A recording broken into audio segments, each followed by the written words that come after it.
Got to all those of you who are joining on tonight, welcome to the Evening of Prayer Ministries Community Bible Study Service. God bless those of you who are joining with us tonight. As we have been stated before, we used to have it on Tuesday night. We are now convening on Wednesdays, and we will be here permanently going forward. You are welcome to come and join here with us at the campus on Sproul and Delaware Avenue, or of course to join with us online. We're glad to have you in either way. So tonight we're continuing a study that we've been on in the last 3 weeks. We of course were in our workers conference last week, so that we did not have Bible study. But the previous weeks to that, we had a topic that we were looking at titled "One More Hurdle." One more hurdle. And we were looking at the life and times of David. Not a comprehensive look, but we've been looking at some of the examples of David in the narrative of the scripture to see what we can learn and glean about God's process in the life of the called person and how God prepares his leadership. I know, and I'll go ahead and move on to slide one. Several weeks ago, for the part one, we looked at how God prepared, really revealed, or I shouldn't say revealed, but unfolded his plan for David in his beginning stages, just as his encampment at Ziklag was attacked by the Amalekites. And how we saw here it was the most difficult time of David's life. His own men wanted to kill him. They thought all of their people were killed.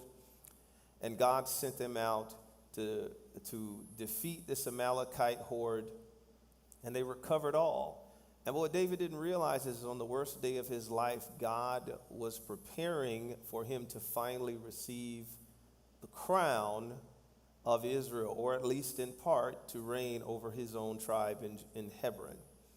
And how it was during the worst time of his life, God unfolded and executed the beginning portions of God's calling on his life, and how it was just one more hurdle for David to overcome. And then the next night we looked at part two, where we looked at how David is now king of the tribe of Judah in Hebron, and how he spends 7 years still fighting. He's still in battle, but he's not on the battlefield. He is fighting through the political realm and arena, and he's having to win the other tribes over to his leadership. He's already God's man, but we saw how even once God has called you and brought you into a place where his will is beginning to be executed in your life, there's still work.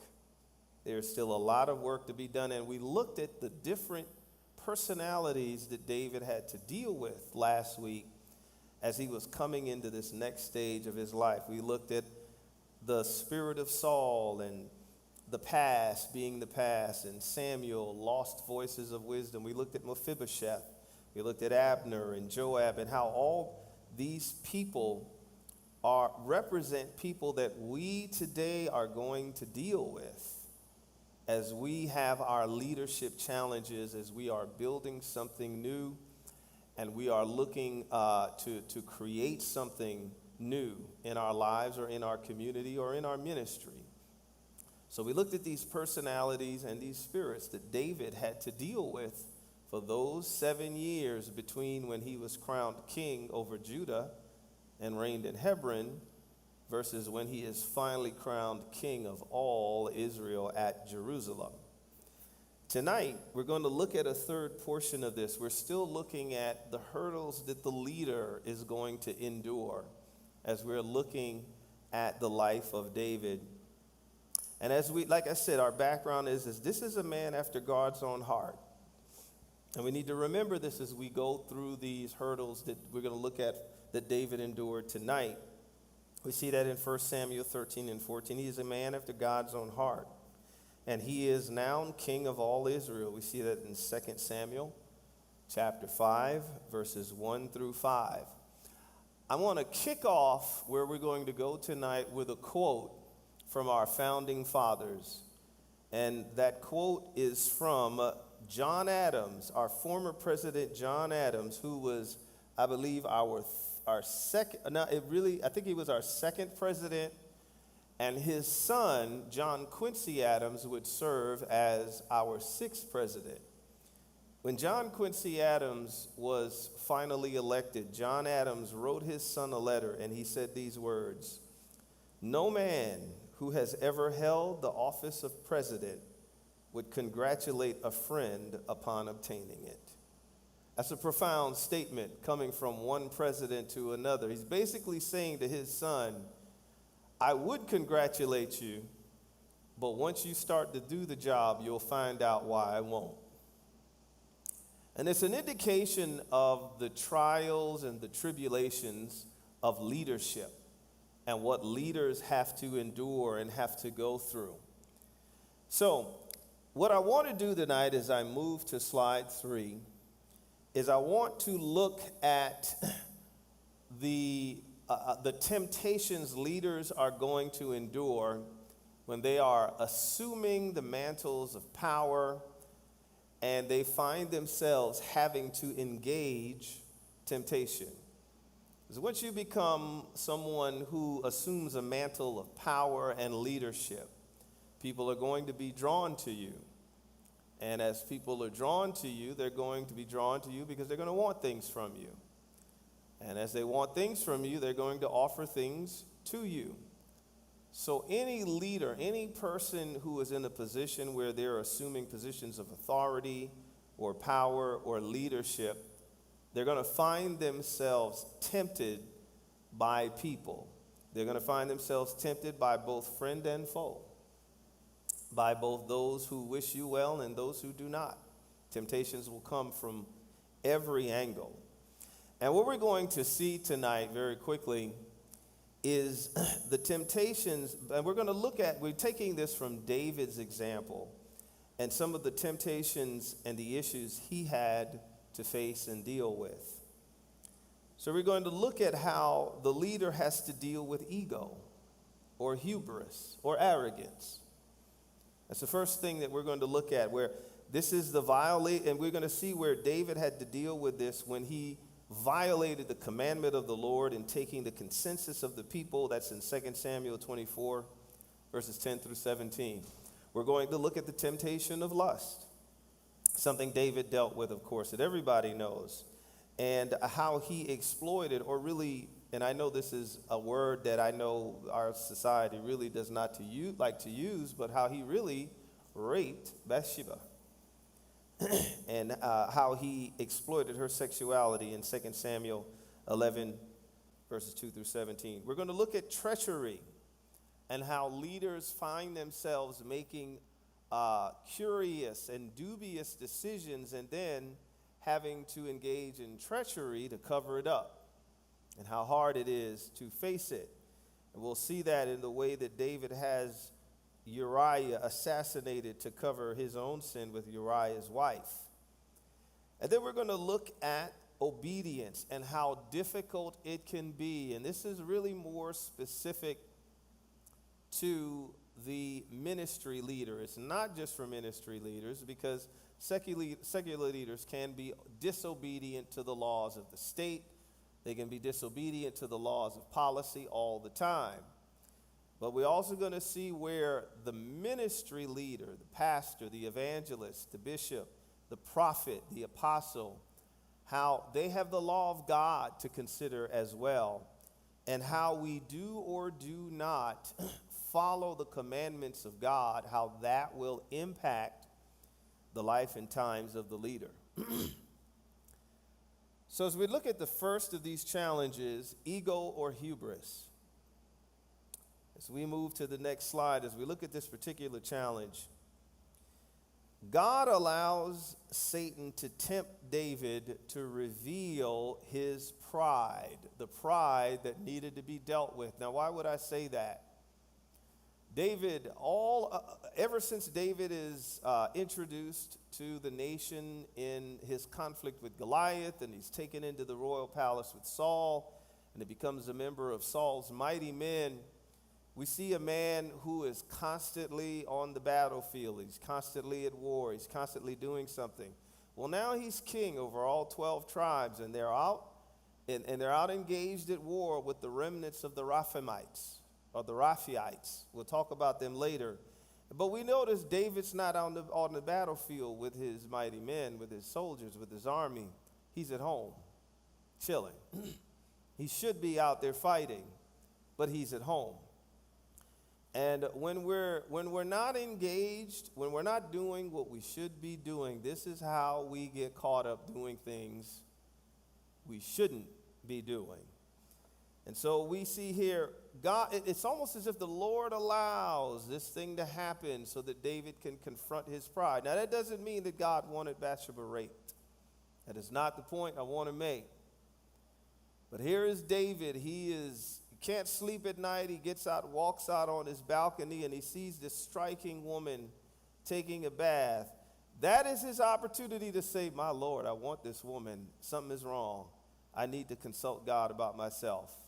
But he doesn't do that. He sends for his men to go and get her.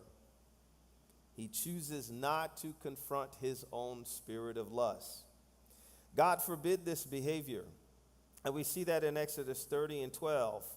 And for years, and I think well-meaning Bible teachers have taught this for years, that he committed adultery with Bathsheba.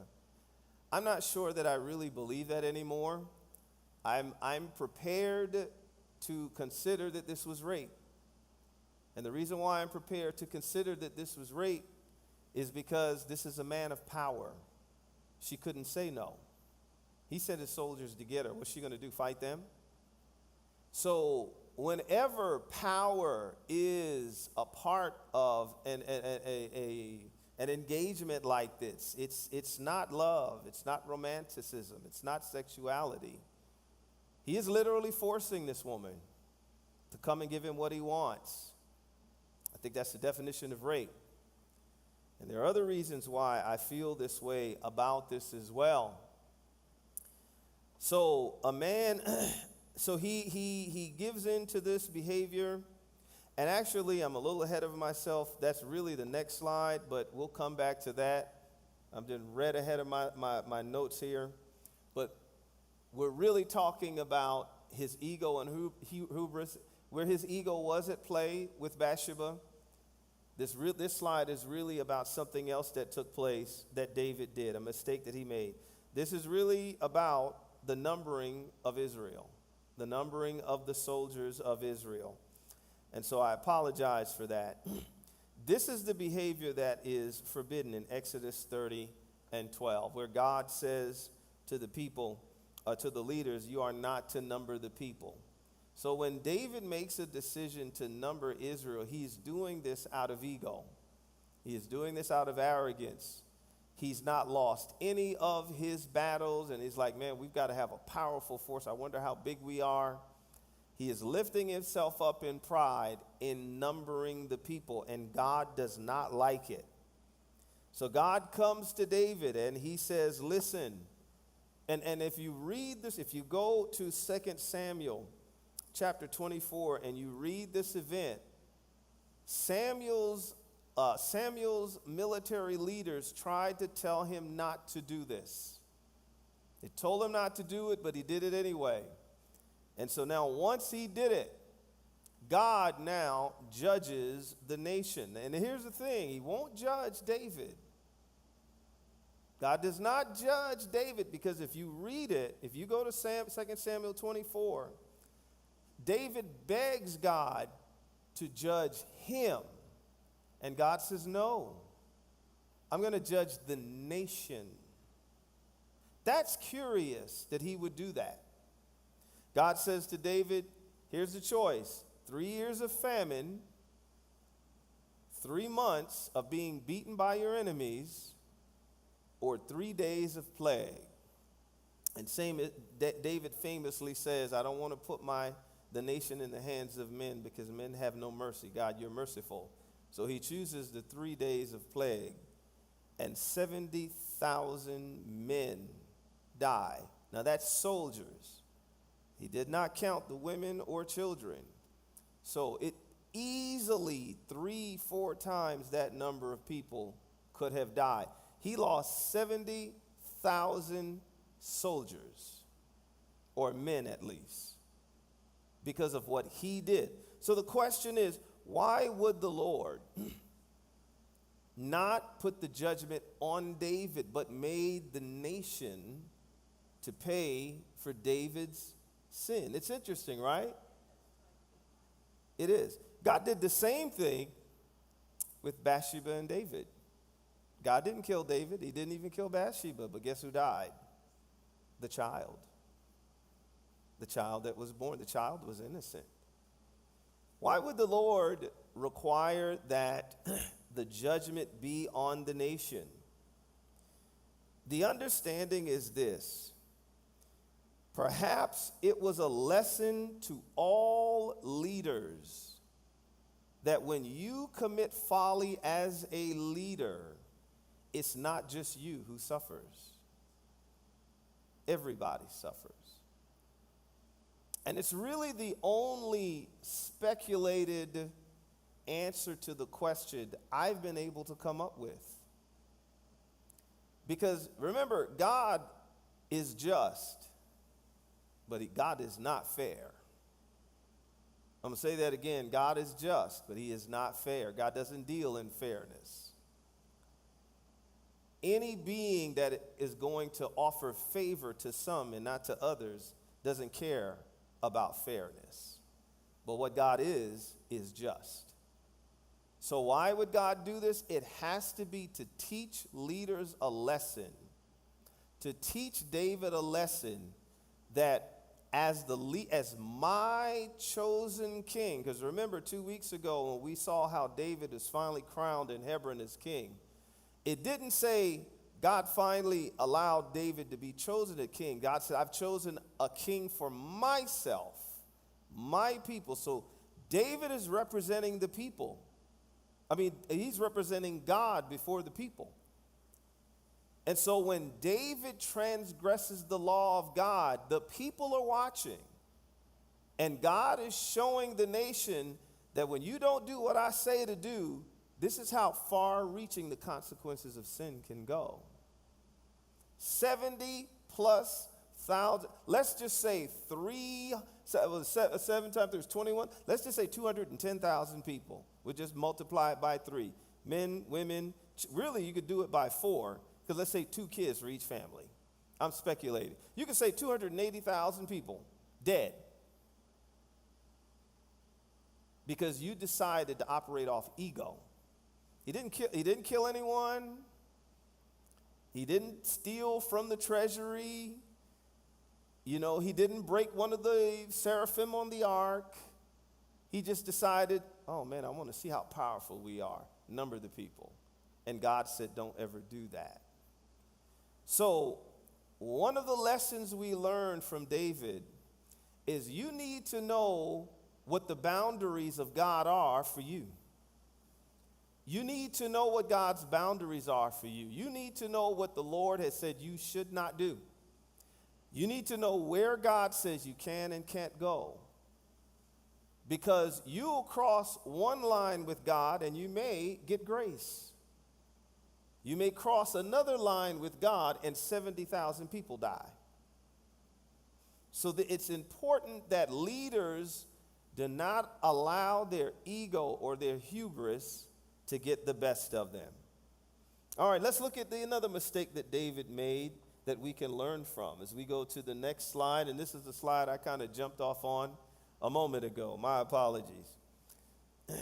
Where the leader has to deal with lust or selfishness. And I put these 2 words together because really they kind of belong in the same category, even though one is considerably different than the other. Isn't that right, Deacon McQueen? All right.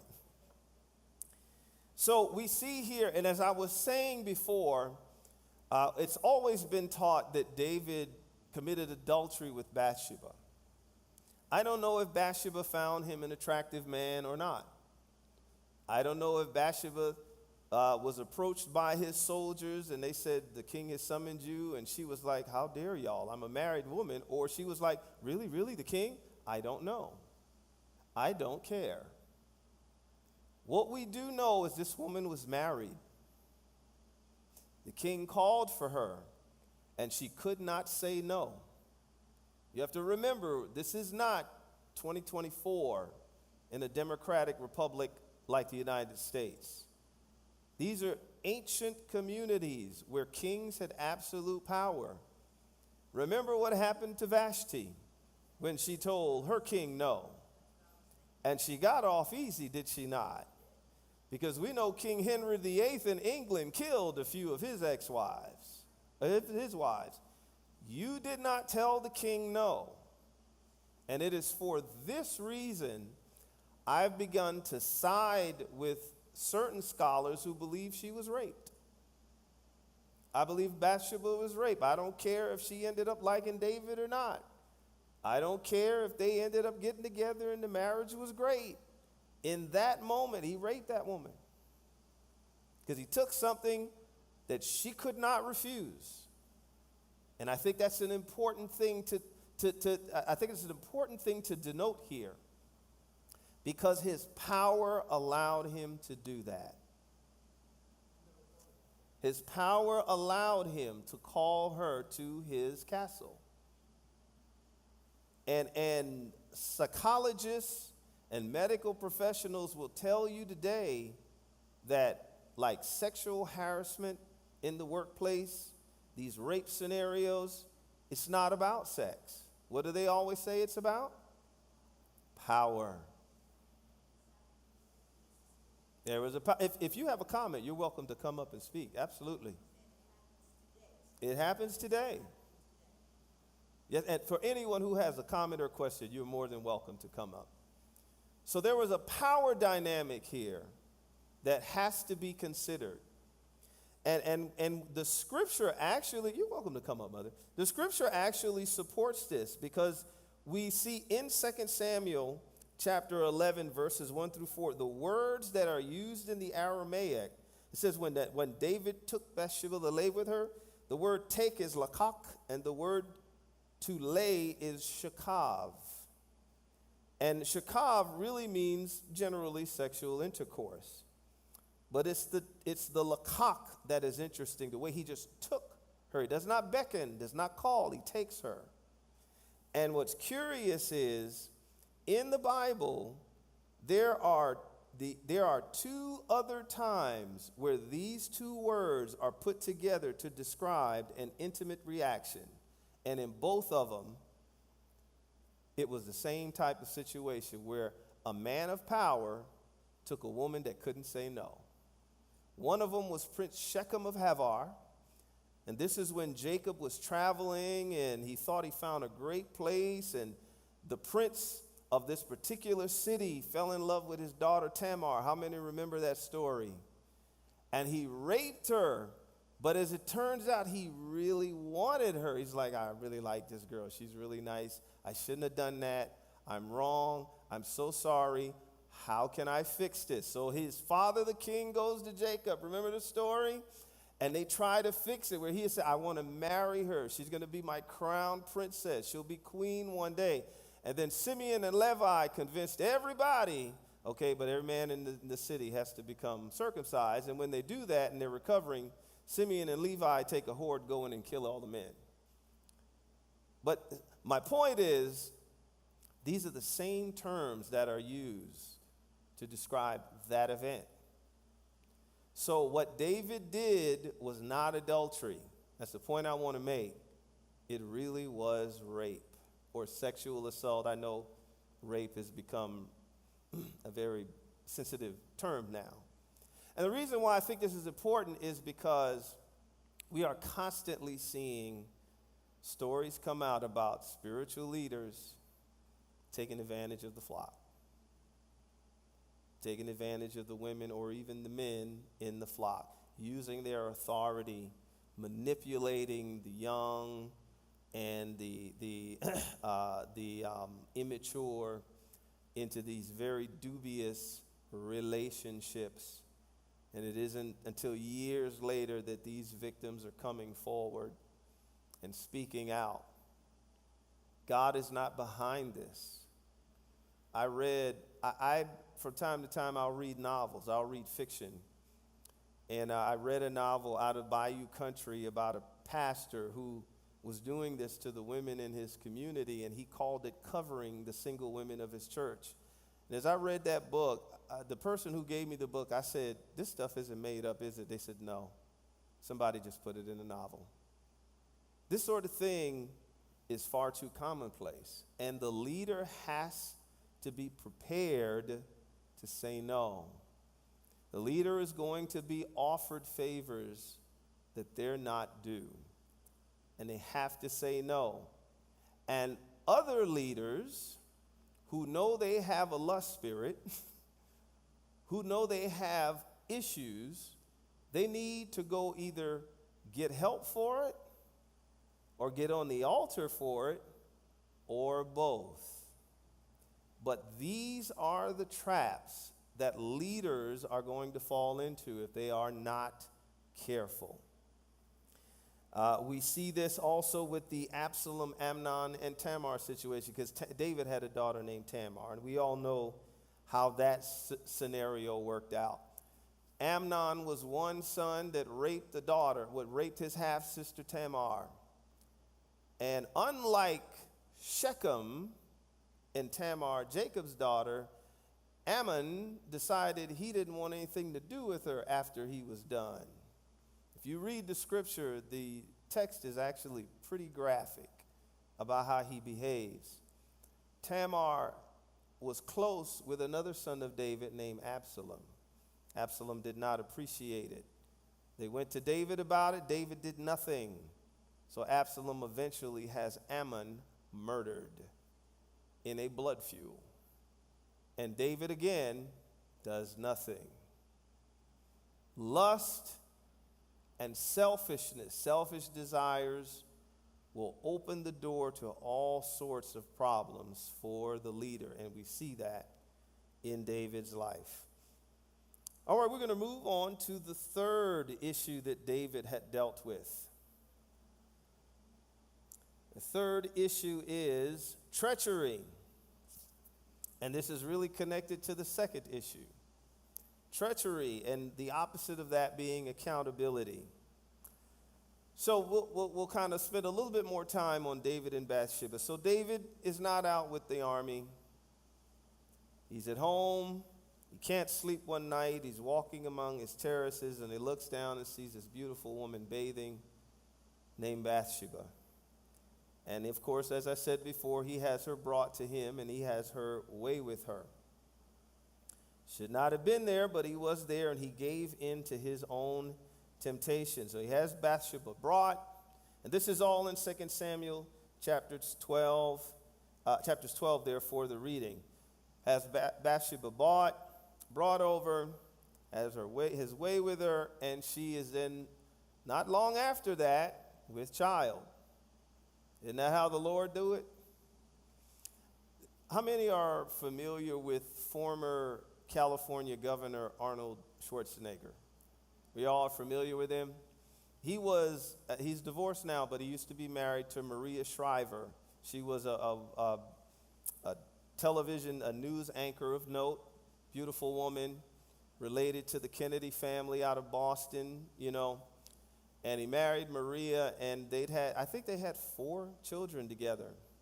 Well, as it turns out, the governor was having an affair with one of his maids, right, or their maid.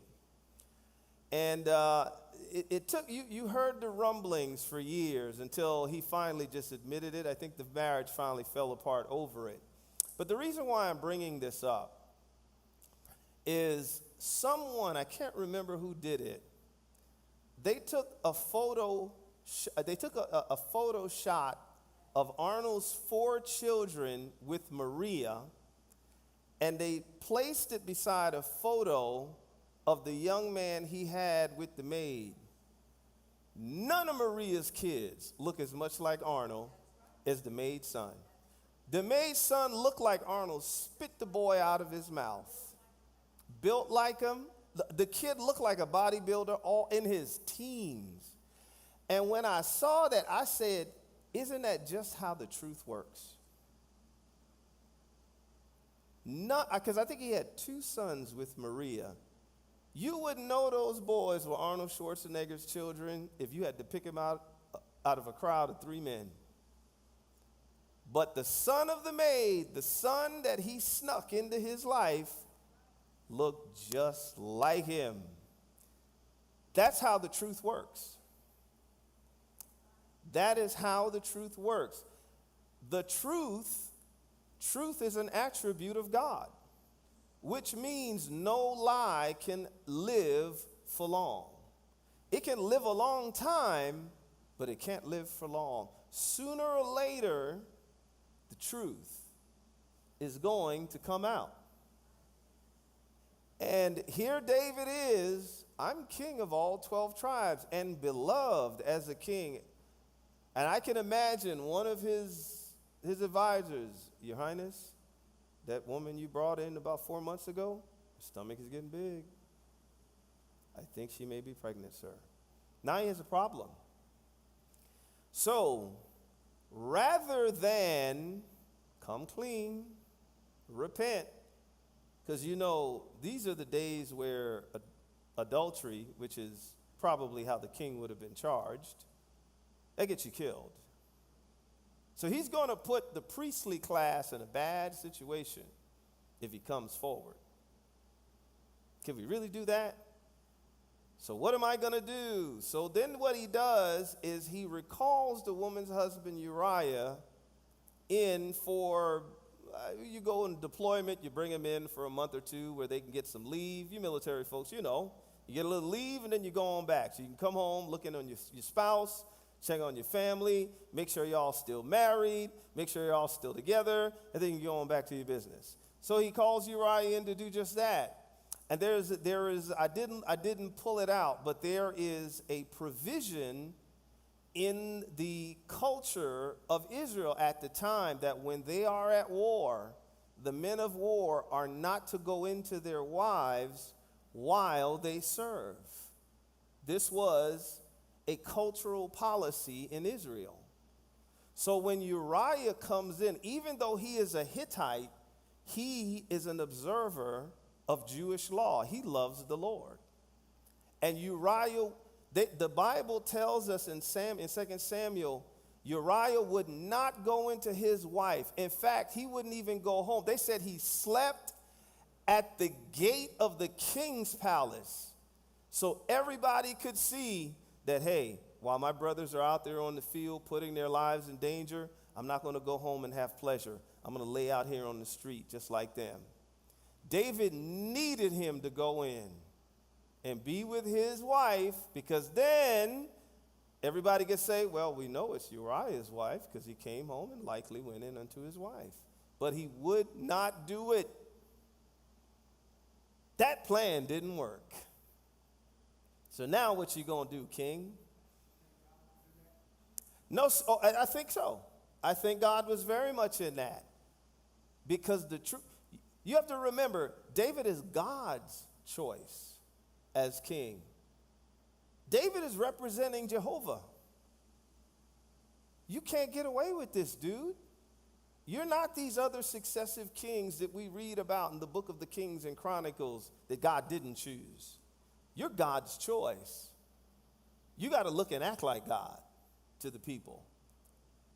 Uriah goes back to the front, and David finally writes a letter to General Joab. Put him where I know he gets killed. Treachery. When the leader makes bad decisions, and those decisions start to come back to haunt the leader has a difficult decision to make. Come clean. I made a mistake. I'm sorry. I was wrong. Shouldn't have done that. And accept the consequences or engage in treachery. Too many leaders engage in treachery. And we see it all the time in social media with all of these large church organizations where this pastor and that bishop is being defrocked and removed because these women over the last 25 years came out saying that he's had relationships with them and this one's got his baby. It doesn't work. The treachery really doesn't work. And the reason why I put treachery there is The traditional, the ancient word for treachery is to cover. It is to cover something so that you don't see what it really is. But all it takes is for someone to just walk up, and that's where the term pull the covers off comes from. Because treachery is to cover it so that you can't see what it is. And it does not work for him. God sends the prophet Nathan to David. And what David does is he makes certain that David recognizes his complicity. He gives him the parable of the two shepherds, one with many, many, many, many sheep, and one that had one little ewe lamb. And he gives him the parable where he said that in our kingdom there was this shepherd that had guests come in, and he wanted to give them a feast, but he didn't choose one of his many sheep. He stole the ewe lamb from his neighbor and killed it and fed it to his visitors. And of course, David says that man shall surely die, because that was the law. And of course, then Nathan hits him with, and you're the man. The treachery. Now, here's the thing. We really don't know how much of these details the typical Israelite at the time knew. We don't really know how many people in Jerusalem knew that Bathsheba's child was not Uriah's. We really don't know that, because these people are operating with subterfuge. We don't really know that.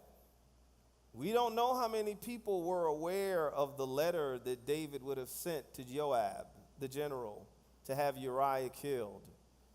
We don't know how many people Nathan told of this confrontation he had with the king.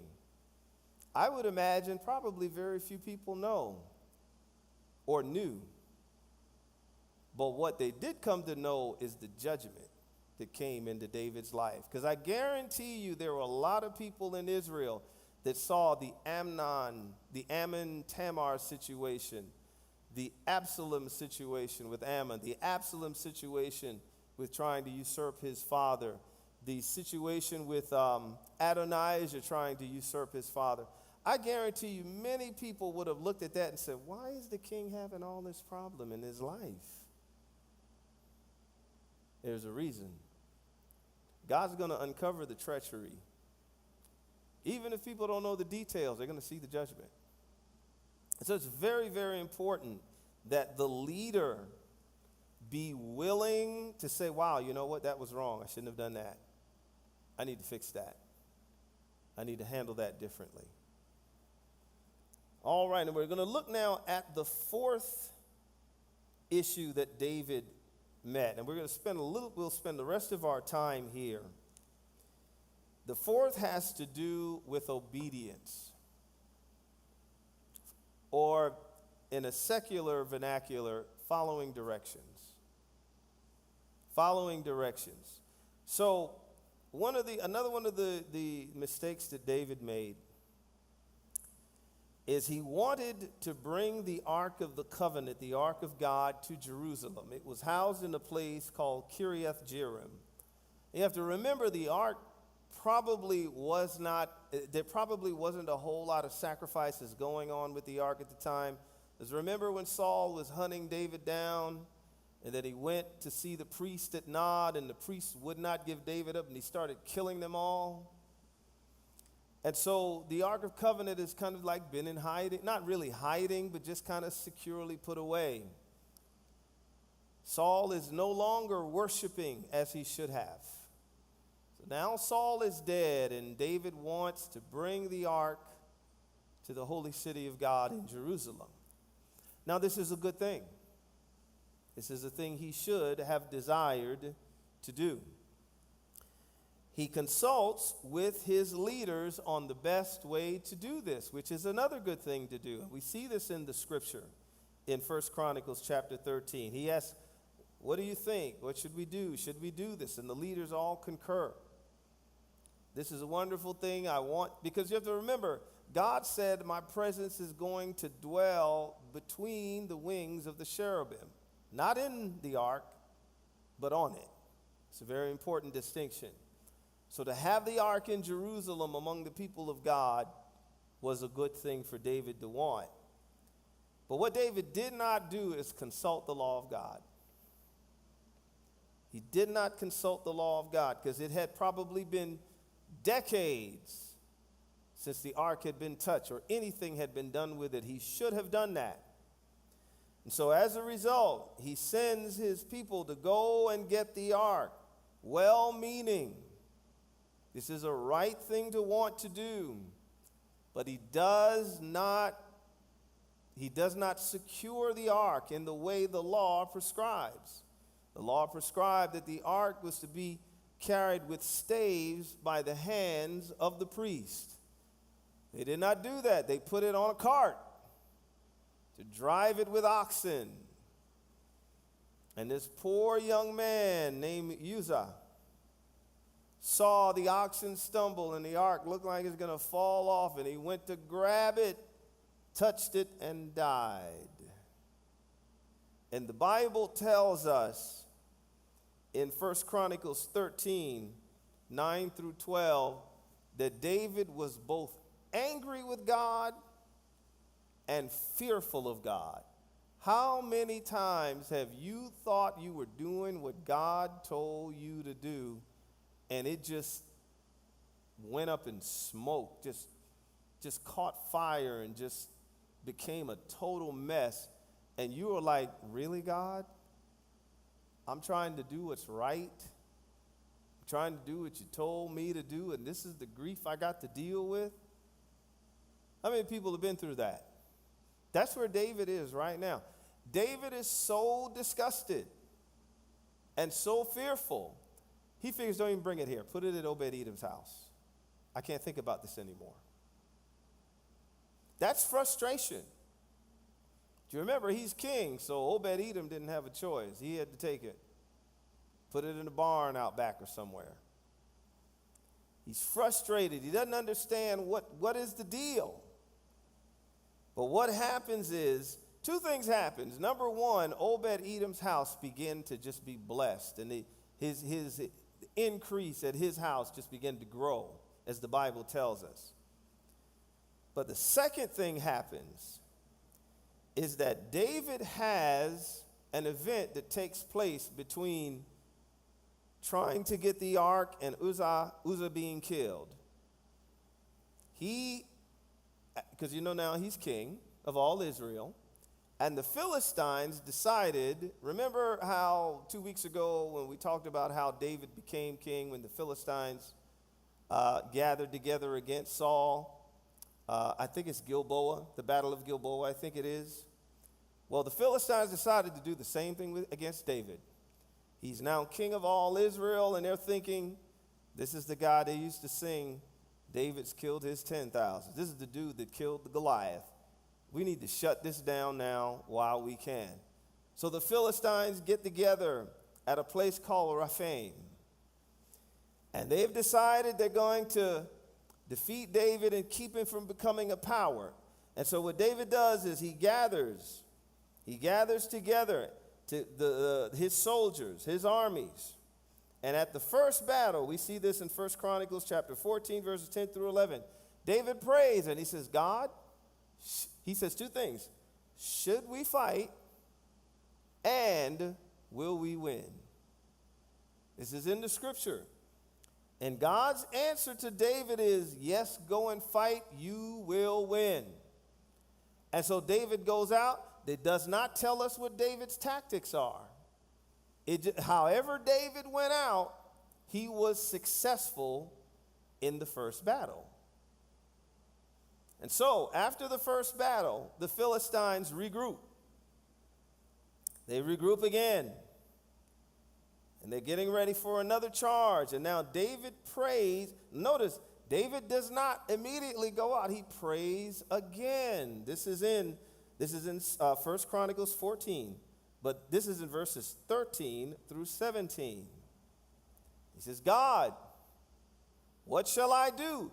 This time, God says, now this time, David, wait until you hear the footsteps coming over the clouds of the trees, then attack from the front.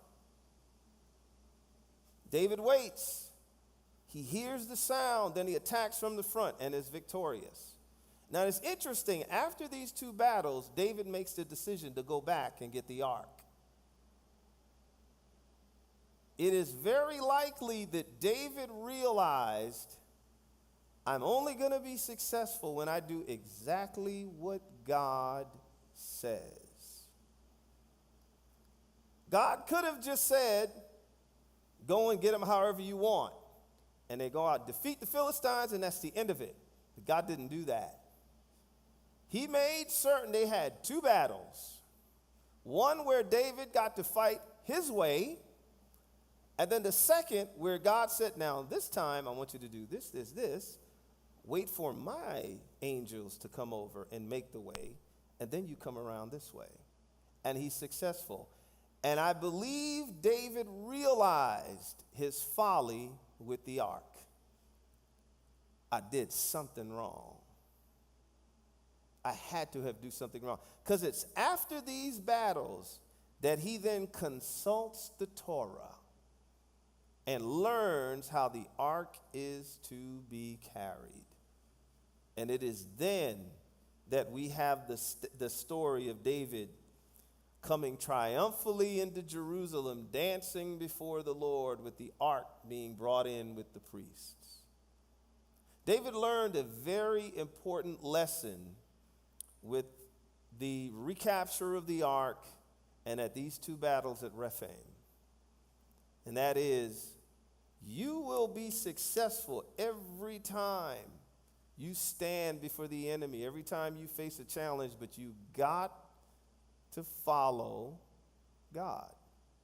You can't do it your way. If you do it your way, you're going to bring problems upon yourself. There's a quote, I don't know if some of you remember, the Ford Motor Company used to have a car out called the Ford Taurus. Some of you remember it? It was a while ago. The younger folks like yourself, my dear, you probably never heard of the car. There was a time where it was like the most popular car in America, probably from the 90s all the way to the mid-2000s. And what had happened is the car was very popular for Ford, and then they just, for whatever reason, because this is the sort of stuff Ford does, is they just stopped making the car. They stopped making it. And their sales in their mid-size sedan began to plummet for several years. And then they brought the Ford Taurus back. And I never forget, I was reading an article about this in the commentary section in the Washington Post. And what this particular columnist said in the Post is, sometimes the way forward is through previous mistakes. And that's something Ford had to learn. Sometimes you just got to go back and fix it. Now, there will be times where you've made a mess, you made a mistake, and you can't fix it. You have to go forward. But there are going to be times where the leader has to have the awareness to know that, I got to turn around, I got to fix this. I got to make this right. David realized he had to fix it with the ark. He couldn't fix it with Absalom because that was judgment. Couldn't fix it with the Ammon situation. But with the ark, he could fix it. And he did. So these are the lessons we learn from David's failures as a leader. As we go forward, and we're pretty much out of time. And I think we've concluded the lesson for tonight. So when we look at what David has taught us once he became the king of all 12 tribes, as a man after God's own heart, David showed us tonight that, my goodness, just got through teaching the thing and almost tried to leave me just that fast. But David showed us that you cannot give in to your lusts. and your ego. You've got to be cognizant of your issues and hold those things in check. David showed us that you can't give into your ego and your arrogance and do things that would pump yourself up in the way he numbered the congregation and the military, and doing it against the will of God. David shows us also that treachery doesn't work in the long run. You can only keep something covered for so long before someone is going to rip the cover off of it for everyone to see. And what we also learn is that obedience is really the key. To really obligate God to whatever it is you need to do, you really just need to be obedient. I've said this a few times before, and this was really something that really blessed me when I heard it and when I realized it and learned it, is we read the story in the Kings about how Elijah went before King Ahab and his wife Jezebel and said, the heavens are going to be shut up. There'll be no rain until I say differently. And I've wondered for years, I'm like, man, he had to be an anointed prophet of God to do something like that. Why would he think God would do that at his word? And he says, at my word. And what we forget, what we learned when we had our teaching on the wilderness experience, is Elijah didn't make that up. Elijah literally went back to the covenant that God made with Israel at Sinai, where God literally said, swear by now, and I'm paraphrasing it, if you don't follow my precepts and commandments, I'll shut up the heavens and there'll be no rain and you'll have famine. All Elijah did was require God to keep his own word. That's all Elijah did. God had no choice but to do what Elijah said, because it wasn't Elijah's word, it was God's. And one of the things I've come to learn about obedience is the only way you're going to obligate God to whatever it is you got going on is to be operating in obedience to what God gave you to do.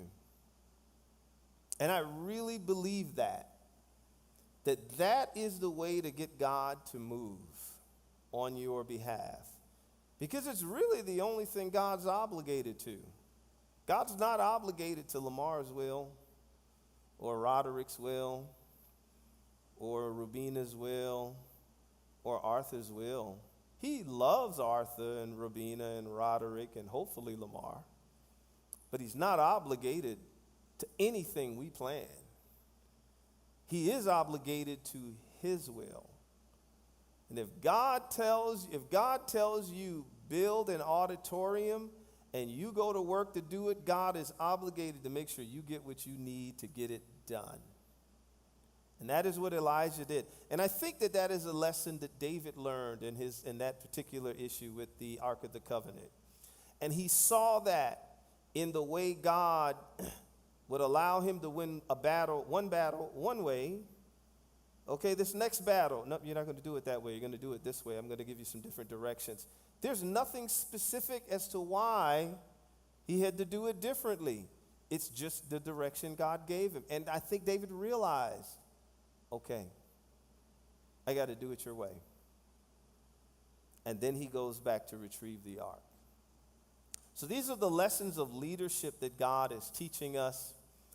And I'm not sure if we're going to do a part 4 next week or not, but we'll see. I'm gonna pour through it some more, pray over it some more, and we'll see if the lessons of David teach us a little bit more about leadership on next week. Thank those of you who joined in with us tonight. We hope it's been a blessing for you. You're more than welcome to come and join in with us here at the campus, the corner of Sproul and Delaware Avenue, or you continue to join in with us online. We'd love having you either way. But either way, I hope to see you next week. So in the meantime, be blessed as you go forward. God bless you.